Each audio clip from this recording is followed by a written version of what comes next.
By wagon and on horseback, more than 300 black cowboys and girls ride into Houston. Onlookers, young and old, line the streets for a sight many have never seen. People hear trail ride, cowboy, cowgirl, and they don't always think black folks. Why do you think that is? If you see on the TV, it's all white cowboys. But in Texas, in the late 1800s, as many as 1 in 4 cowhands were black. She's got a pretty face.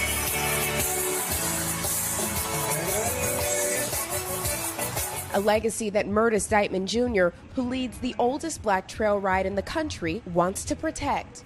Each year, he and the Prairie View Trail Riders journey 80 miles to kick off rodeo season. It's a sense of pride that we all share to continue this Western heritage, particularly black Western heritage, and represents black cowboys and show that we have been around for a long time. It's important to me, though. It's a part of my life.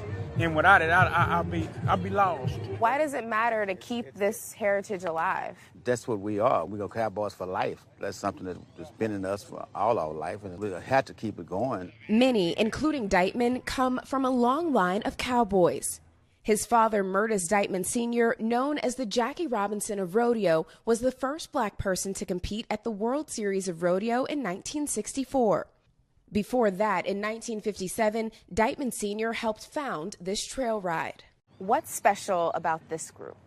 We're the oldest and the first African-American trail ride in the United States. We're real trail riders. These people are cowboys. Almost every trail rider out here, some form of way, have worked on a farm, worked on a ranch. This is my dad. This is my brother. This is my son. The Bundage family has been on this ride for 40 years. When you come up in the country, it's just kind of in your blood. At 6 months I was out here. I was very proud to bring my son out at 3 months last year to continue this tradition. It means a lot. I look forward to this every year. I've never missed a year. What is it about this tradition that makes it worth continuing? The family, friends that you've met along the way. That become family. That tradition of black Western heritage also getting a boost from one of Houston's biggest stars. This ain't Texas. Beyonce making history as the first black woman to top the Billboard country chart with her song Texas Hold'em. The banjo, created by enslaved Africans, featured prominently.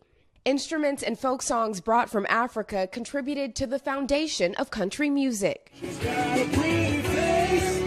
A sound that in the South has evolved to include Zydeco, a blend of Caribbean music and blues that also features the guitar, washboard, and accordion.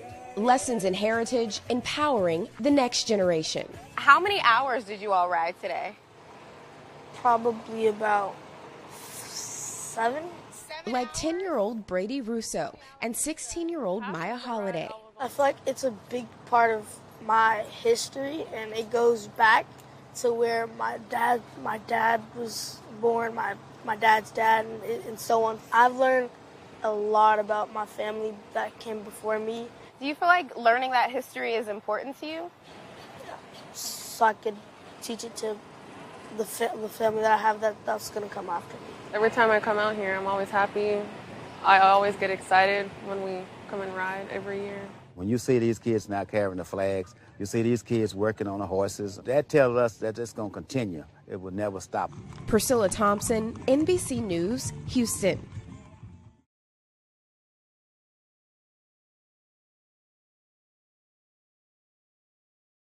Nightly Films is sponsored by Pfizer.